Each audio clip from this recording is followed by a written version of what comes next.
سیدنا صدیق اکبر آگے ہو جاتے ہیں، کبھی پیچھے ہو جاتے ہیں، کبھی دائیں کبھی بائیں۔ اب میرے آقا نے یہ دیکھا، پوچھا صدیق یہ کیا کر رہے ہو، یہ چلنے کا کون سا انداز ہے؟ سیدنا صدیق اکبر نے عرض کیا، یا رسول اللہ، اصل بات یہ ہے کہ دل میں خیال آتا ہے کہ کہیں دشمن آگے نہ چھپا ہوا ہو تو میں آگے ہو جاتا ہوں، پھر خیال آتا ہے کہیں پیچھے سے حملہ آور نہ ہو جائے تو میں پیچھے ہو جاتا ہوں، کبھی خیال آتا ہے کہ دائیں سے حملہ آور نہ ہو تو میں دائیں ہو جاتا ہوں، پھر خیال آتا ہے کہ بائیں سے حملہ آور نہ ہو تو میں بائیں ہو جاتا ہوں۔ اس طرح سیدنا صدیق اکبر حضور کے اوپر ڈھال بنے، اس انداز میں آقا کے ساتھ ساتھ جا رہے ہیں۔ اور پھر جب ان کی نظر پڑتی ہے کہ کریم آقا علیہ السلام کے پائے لازمی وہ متورم ہو رہے ہیں، اور نکیلے پتھر اور مشکل راہیں اور وہ مشکلات غار ثور، صدیوں بعد بھی اتنی آسانیوں کے بعد بھی آج بھی وہاں جانا کوئی اتنا آسان کام نہیں ہے۔ جو خوش نصیب گئے انہوں نے دیکھا ہے وہ منظر آج بھی کہ کتنا مشکل راستہ ہے، لیکن صدیق اکبر جیسا غلام بھی ساتھ ہو، حضور کا دیوانہ بھی ہو، پروانہ بھی ہو، مستانہ بھی ہو، اور پھر میرے آقا کے پاؤں مبارک جو ہیں وہ سوج رہے ہوں اور ان پہ چھالے پڑ رہے ہوں، صدیق اکبر سے تو یہ گوارا نہیں ہوتا۔ آج کی یا رسول اللہ کرم فرمائے نا، یہ غلام کس لیے ہے؟ مجھے شرف بخشے کہ میں آپ کو اپنے کندھوں کے اوپر سوار۔ سبحان اللہ۔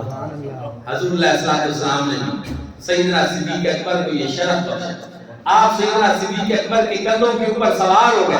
میرے بھائی اور دوستو، لوگوں نے تو صرف اتنا ہی بیان کیا، یہ اتنا ہی سمجھا کہ حضور نے سواری کی ہے سیدنا صدیق اکبر کے کندھوں پہ، لیکن ایک بات میں آپ سب سے پوچھتا ہوں، بچپن سے ہم سنتے آئے ہیں کہ سیدہ حلیمہ سعدیہ وہ ہستی ہیں جو حضور کی دایا بنی اور ان کو یہ شرف نصیب ہوا، تو جب وہ حضور کو لینے آئی تھی تو ان کی سواری پیچھے رہ جاتی تھی اور دوسری دائیاں پریشان ہوتی تھی، لیکن جب واپسی پہ میرے آقا ان کی سواری پہ سوار ہوئے تو پھر حلیمہ سعدیہ کی سواری دوسری سواریوں سے آگے نکل جاتی تھی، اور انہوں نے پھر پوچھا بھی تھا حلیمہ سعدیہ کو سواری تبدیل کر لی ہے؟ تو حلیمہ نے کیا جواب دیا تھا؟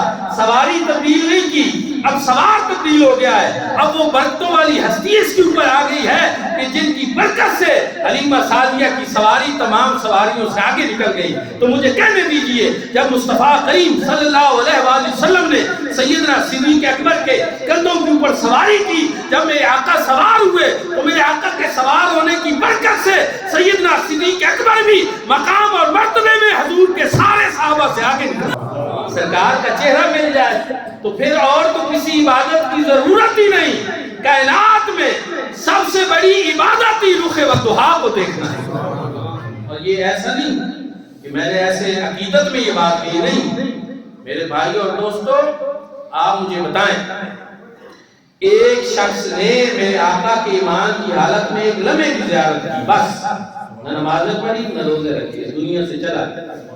بعد میں آنے والی ساری امت کی نمازیں روزے اکٹھے کریں، اس کا مقابلہ کر سکتے ہیں؟ کیا کیا اس نے؟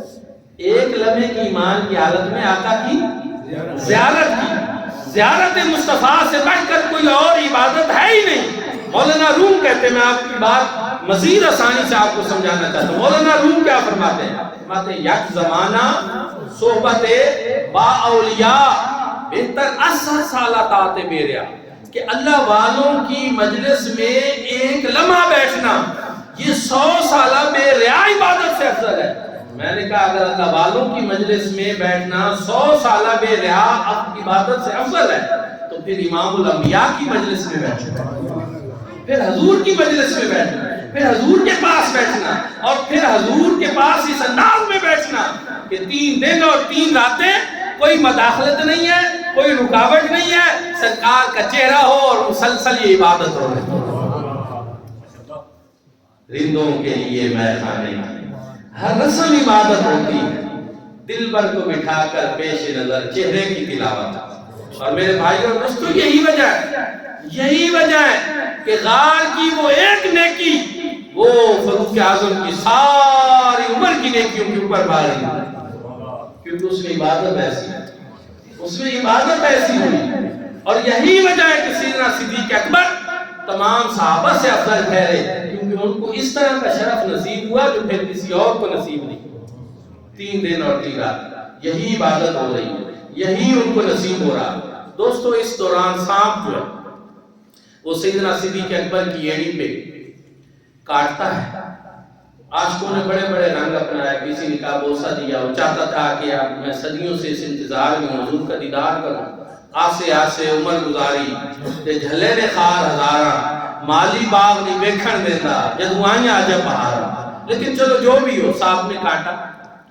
سیدنا صدیق اکبر کی ایڑی جو ہے وہ زخمی ہوئی۔ اب آپ دیکھیں کہ سیدنا صدیق اکبر رضی اللہ تعالیٰ عنہ کو درد تو ہو رہا، تکلیف تو ہو رہی ہے، ایڑی نہیں ہٹا رہے۔ صاحب کا کام ڈسنا تھا، وہ ڈس رہا ہے، صدیق اکبر ایڑی نہیں ہٹا رہے، لیکن تکلیف تو ہو رہی تھی۔ وہ تکلیف جو دل کے اندر تھی وہ آنکھوں کے راستے بہہ پڑی، اور صدیق اکبر کی آنکھوں سے وہ آنسو نکلے، اور وہ آنسو کدھر گرے؟ قربان جاؤں میں سیدنا صدیق اکبر کے اوپر کہ کسی کے آنسو گرتے ہیں وہ اس کے اپنے رخسار کے اوپر گرتے ہیں، زمین کے اوپر گرتے ہیں۔ صدیق اکبر کے آنسو گرے تو رخ بطحا کے اوپر۔ سبحان اللہ۔ اور پھر میرے آقا نے پوچھا، صدیق اکبر تجھے کس چیز نے رلا دیا؟ کوئی ساری عمر روتا رہتا ہے، کوئی پوچھتا نہیں ہے کہ کیوں رو رہے ہو، کس تکلیف میں رو رہے ہو۔ کسی کا عمر بھر رونا یوں ہی بیکار جاتا ہے، کسی کا ایک آنسو ہزاروں رنگ لاتا ہے۔ جب میرے آقا نے پوچھ لیا صدیق تجھے کس چیز نے رلایا، تو پھر ان آنسوؤں کی قیمت پڑ گئی۔ اس لیے ہم نے کہا تیری ان آنکھوں سے تو آنسوؤں کا لڑکنا توبہ، ہم نے گرتی ہوئی کونین کی دولت دیکھی۔